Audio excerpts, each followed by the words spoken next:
Bom, cumprimento a todos os presentes, as autoridades, e gostaria de aproveitar essa oportunidade ímpar, Excelência, para dizer que toda vez que eu olho para Vossa Excelência, eu lembro das nossas aulas de IED, quando o professor explica, né, a relação entre o ser e o dever ser.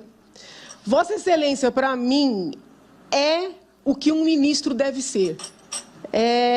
Não estou falando isso, é uma coisa assim, fico até emocionada. Eu olho para Vossa Excelência é o que um ministro deve ser. Né? Digo ministro aqui para que fique claro que não é por ser ministra, que às vezes quando a gente fala ministra é comparando entre ministras. Estou falando que Vossa Excelência é, né, a imagem, a incorporação, a concretização do ideal do ministro. Então, eu parabenizo e digo que Vossa Excelência é causa de orgulho para todo brasileiro. Eu agradeço imensamente o fato de Vossa Excelência ter deferido a minha participação, uma grande honra. E gostaria de iniciar dizendo que eu venho acompanhando com muita atenção as apresentações desde sexta-feira à distância, aprendo muito com todas as manifestações, mas eu entendo, Excelência, que seria necessário deixar mais claro para quem nos acompanha que o PSOL requer que sejam declarados não recepcionados pela Constituição Federal 2 dispositivos do Código Penal, o artigo 124 e o artigo 126, que têm, assim, individualidades muito diversas, porque o artigo 124 é o que trata da condição da mulher, né? Já o artigo 126, ele trata do terceiro. Então, a preocupação que eu venho trazer a Vossa Excelência é a seguinte: pelo menos da minha percepção, as apresentações todas trazem o enfoque da condição da mulher, né? Todo esse sofrimento, muitas vezes a situação de uma inexigibilidade de conduta diversa, que eventualmente poderia até ensejar, tomando a ideia do perdão judicial como algo passível de ser conferido pelo juiz, independentemente de uma previsão legal, poderia até ensejar um perdão judicial. Essa situação muito especial é da mulher gestante, muitas vezes abandonada à sua própria sorte. Porém, não é. Esses argumentos todos que vêm sendo trazidos e que foram trazidos na inicial da DPF, a meu ver, salvo o melhor juízo de Vossa Excelência, eles não são aplicáveis àqueles que praticam o aborto na gestante, sobretudo aqueles que o fazem com intuito de lucro, Excelência. Então, a minha preocupação é que nós estamos debatendo de maneira profícua, ao meu ver, bastante enriquecedora, porém, estamos tratando de maneira mais direta do 124 e não do 126. E o temor que eu trago a Vossa Excelência é o seguinte: eventualmente, se esta DPF vier a ser provida, o que eu requero que não aconteça, imediatamente, aquelas pessoas que estão sendo processadas ou investigadas, por exemplo, com fulcro no 126, até num contexto de organização criminosa, serão beneficiadas. Porque se nós aniquilarmos, vamos dizer assim, o núcleo de uma organização criminosa, o próprio crime de organização criminosa também, vamos dizer, morre junto. Então, eu gostaria de solicitar a Vossa Excelência, independentemente do andamento que venha a dar, ou da decisão que venha a tomar, que a análise deste feito seja feita de maneira individualizada, separando mesmo o 124 e o 126, porque os sujeitos envolvidos têm especificidades próprias. Com relação às mulheres, eu acho que é muito importante, haja vista que houve palestrantes estrangeiros, que nós deixemos claro que não há mulheres presas por aborto no Brasil. É óbvio? Não.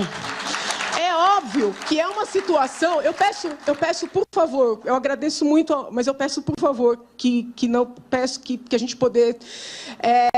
É óbvio que causa um constrangimento, né? Não estou negando isso, porém, prisão, e eu ouvi várias vezes, e como essa audiência está sendo acompanhada até internacionalmente, pode passar uma sensação para os outros países que nós vivemos na Idade Média, e não é isso que ocorre, porque já neste momento, já de há muito tempo, existe praticamente pacificado o entendimento de que cabe a suspensão condicional do processo e sequer é necessário chegar na fase de júri, ou seja, já no início do procedimento, a suspensão pode ocorrer. Eventualmente, no bojo desta ação, Excelência, poderia o Supremo Tribunal Federal dar uma orientação de que essa suspensão ocorra mesmo nos primórdios sempre e, quiçá, até, desculpa, mas a revelia da própria manifestação ministerial, haja vista as especificidades do caso, com relação às mulheres, mas jamais com relação àquele que explora comercialmente esta atividade. Ouvi de muitas oradoras e oradores que a mulher não procura assistência médica por medo de, eventualmente, ser levada à polícia, ou que a polícia seja chamada. Nós temos que lembrar e deixar isso claro para a comunidade internacional, que os vários conselhos de medicina, sejam os regionais, seja o federal, eles têm pareceres e resoluções no sentido, Excelência, de que o médico deve resguardar o sigilo da sua paciente. O que ocorre algumas vezes é que, na solidão do pronto-socorro, um médico, talvez inexperiente, possa ficar com medo, porque existem dispositivos legais no nosso ordenamento que dizem que, quando é um crime processável mediante ação penal pública incondicionada, deve o médico noticiar. Então, pode ocorrer, naquela solidão do pronto-socorro, do médico se apavorar, não ter quem consultar e chamar um policial. Talvez fosse interessante, Excelência, para o bem destas tantas mulheres, que esse tribunal, no bojo dessa decisão, deixasse de maneira muito explícita que esses médicos devem resguardar o sigilo. Penso, Excelência, que essas orientações seguidas, né, talvez até de uma determinação desse Supremo, de que os órgãos públicos devem orientar essas mulheres, né, de maneira a deixar o aborto, né, mesmo pensando na suspensão e no perdão judicial, realmente como o último dos casos, né, e a gente trabalhar mesmo a prevenção, seria uma ajuda. Porque eu, lendo a petição inicial do PSOL, eu tenho a sensação que o PSOL traz o aborto como a prima ratio. E isso é um tanto quanto assustador. É assustador ler expressões como saúde reprodutiva, saúde sexual, planejamento familiar, utilizadas como sinônimo de aborto, quando sequer linguisticamente podem ser reconhecidas como tal. Ouvindo as oradoras e os oradores que me antecederam e que vêm solicitar que seja provida a DPF, eu percebo, principalmente quando eles falam nos tratados internacionais, que em nenhum momento nesses tratados aparece a palavra aborto. Aparece o dever, né, de ajudar as mulheres, orientar as mulheres, fornecer às mulheres saúde reprodutiva, saúde sexual, planejamento familiar. E o que é isso? É que essas mulheres têm o direito de ter, de não ter filhos, de receber orientação de como não conceber, né? Uma vez grávidas, que tenham toda a assistência. Então, é muito diferente, com todo respeito, a interpretação para esses termos do que ocorre, essa interpretação que as colegas e os colegas estão trazendo. Então, eu acho que é necessário que nós deixemos isso muito claro para quem está acompanhando, porque quem assiste fica com a sensação de que nós temos mesmo uma situação de prisões, mulheres presas, mulheres maltratadas, e isso não ocorre. Bom, um outro aspecto que parece importante, até é uma política do CNJ, reforçar a entrega legal, né? Essa mulher, a mulher que mantém a gravidez, mesmo não desejando manter a criança, né, preservando a vida dessa criança, ela está fazendo dois bens. Ela está fazendo um bem para aquela criança que tem direito a nascer, e ela está fazendo bem para uma família que muitas vezes não tem condições de conceber. Então, assim, eu percebo muitas vezes que essa mulher que assume a gravidez para dar para adoção, ela é desmerecida, ela é desprezada e até estigmatizada. Talvez seja o momento do Supremo, nesta decisão, mostrar o quão especiais são essas mulheres, né? Porque elas estão fazendo dois bens. Então, acho que esse debate é importante também por isso, para que nós lembremos que o aborto não pode ser visto como prima ratio, que é o que, de certa forma, está acontecendo aqui, salvo o melhor juízo. Eu fico muito incomodada, Excelência, com todo respeito, quando eu leio na petição inicial de certa forma, uma quase... O verbo é meio pesado, talvez não seja o melhor, uma quase usurpação dos direitos ou dos posicionamentos das mulheres negras, indígenas, pobres, lésbicas e dos homens trans. A ADPF se alicerça, em sentimentos, em posicionamentos de grupos que não necessariamente se manifestaram nesse sentido. Então, não me parece que um partido político, por mais que eventualmente tenha, uma representatividade, que ele possa falar em nome de todas as mulheres negras, de todas as lésbicas. Eu, por exemplo, conheço muitas lésbicas cujo sonho é ser mãe. Casais de mulheres lésbicas que querem ser reconhecidos como família. Então, me parece que esta petição inicial, com todo respeito aos proponentes, ela vai na contramão de todo o debate que nós estamos fazendo hoje na atualidade. Então, não me parece justo. Na sexta-feira, uma senhora veio aqui defender a ADPF, estava até emocionada, e ela pediu para que as pessoas com dificuldades especiais, não tivessem o seu nome utilizado indevidamente contra a legalização do aborto. É mais ou menos isso que eu acho também que está ocorrendo aqui. Não, porque em nome das mulheres pobres e das mulheres negras, se nós as consultarmos, chegaremos à conclusão de que a maioria não é favorável ao provimento desta ação. Por favor, por favor. Eu agradeço, mas eu peço por favor. Pois bem, a legislação vigente, Excelência, ela é uma legislação extremamente ponderada, muito ponderada. Em termos de defesa da vida, nós temos o feminicídio, o homicídio qualificado, o homicídio simples, o privilegiado, o homicídio culposo, o infanticídio, o aborto praticado sem consentimento, o aborto com consentimento e o autoaborto. Para cada um desses comportamentos, as penas combinadas são diversas e são individualizadas. E existem todos os benefícios e as substituições que Vossa Excelência conhece de maneira melhor e mais profunda do que eu. Dizer que um ordenamento desse é um ordenamento desproporcional, é um ordenamento inconstitucional, com todo respeito, é absolutamente inconcebível. Pode-se concordar ou não concordar, pode-se gostar ou não gostar, mas daí a dizer que ele fere os princípios que norteiam o direito penal, e ouso dizer o direito penal mínimo, me parece ser insustentável. É muito importante que fique claro que a discussão que nós estamos tendo aqui não é uma discussão religiosa. Porque, em regra, o discurso religioso que gira em torno do aborto vai até no sentido de que existe uma absoluta igualdade entre a vida ultrauterina e a vida extrauterina.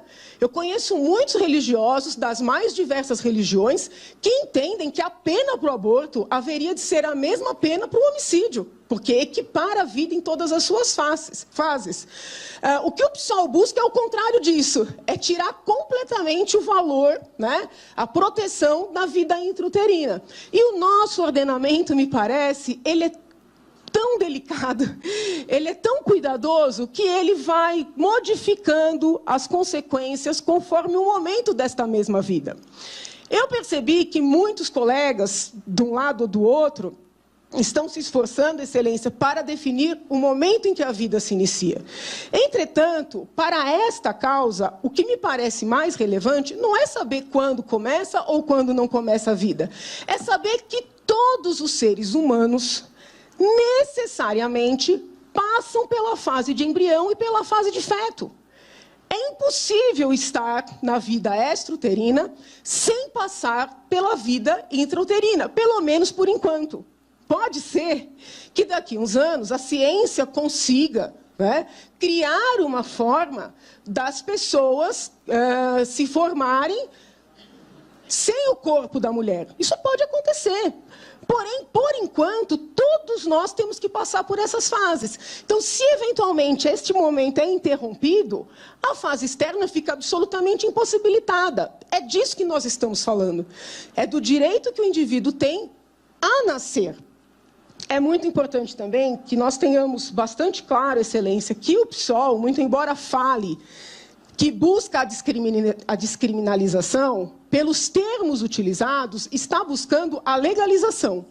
Então, é uma ação que vai além, né? Não é uma ação que diz apenas, olha, estas mulheres não deveriam ser tratadas no âmbito do direito penal. A ação diz o seguinte, é direito. Existe uma diferença muito grande entre não criminalizar, porém entender o comportamento ilícito, ainda em que outro âmbito do direito, e dizer que existe um direito fundamental ao aborto. Porque é impossível, Excelência, sustentar um direito fundamental sobre um bem de um terceiro. Cada um de nós tem direitos fundamentais com relação aos nossos próprios bens. Nós não podemos instrumentalizar o outro e dizer que esta instrumentalização, numa decisão sem volta, seria um direito fundamental. São muitos os argumentos que o partido utiliza. Eu me preocupo muito com uma questão que é repetida em várias passagens, que diz respeito a um suposto planejamento familiar de meninas. O partido chega a falar que tem que legalizar o aborto para que as meninas de 10 anos e as adolescentes de 12 tenham direito à sua infância e à sua adolescência. Isso me preocupa.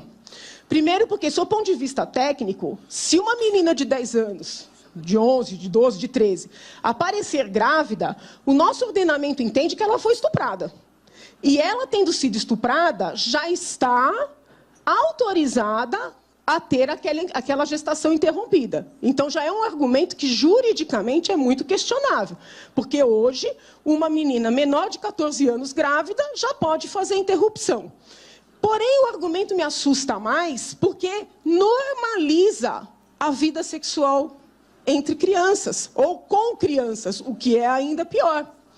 Então, nós temos que tomar cuidado até que ponto é interessante, até para a própria mulher, sobretudo na tenridade, essa normalização da vida sexual com uma normalização da via do aborto com a diminuição do bem jurídico vida.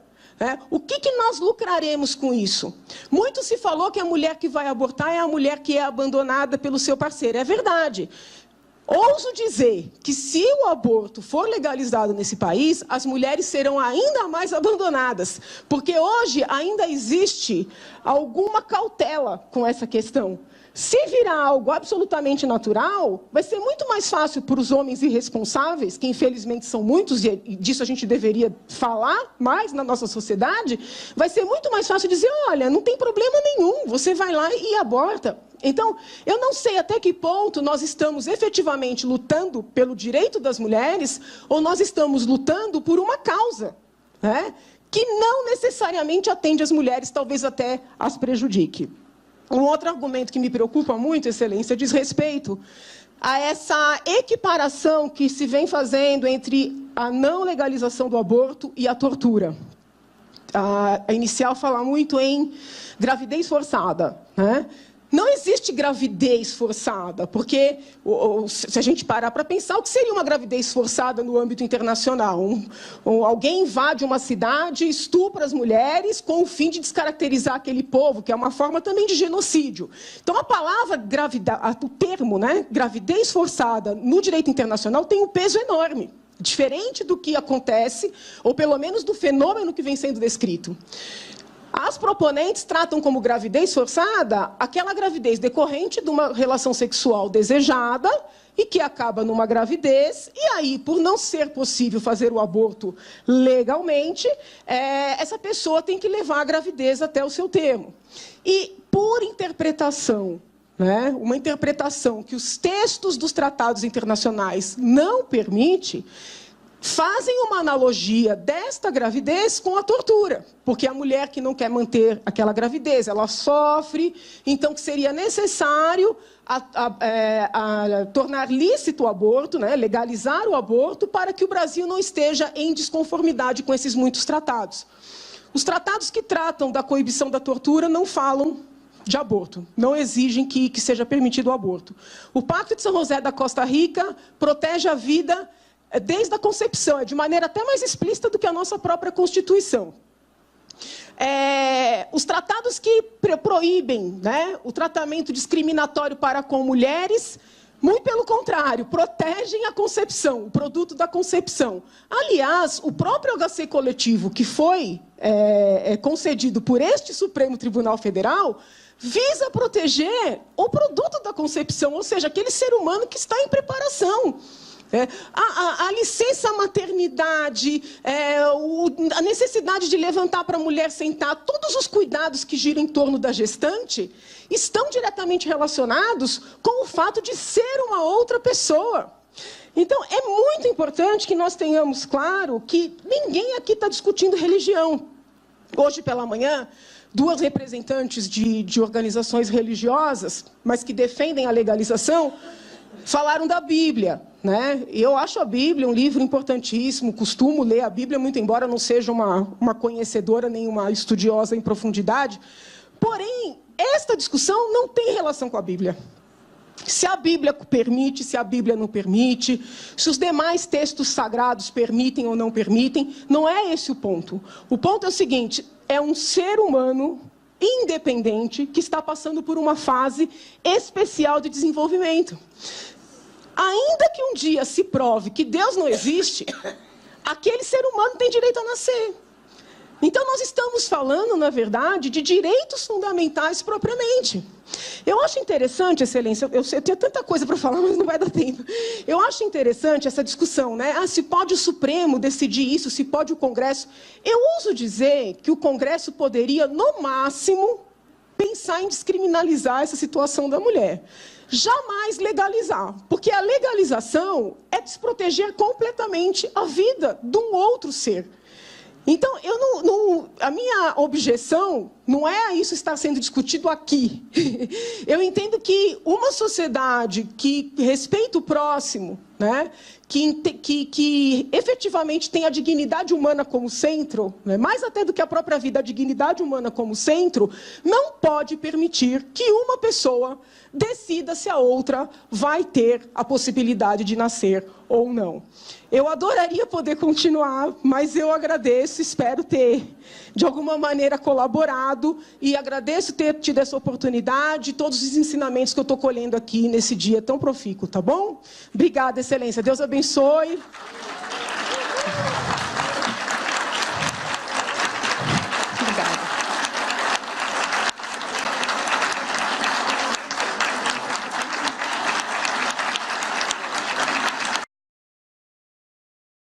Gostou do vídeo? Então curta e compartilhe com seus amigos. E não esquece de deixar seu comentário, hein? Conte pra gente o que você achou do vídeo. E para estar sempre informado, inscreva-se no canal e ative as notificações. Assim, você vai ficar sabendo logo que um vídeo novo for publicado.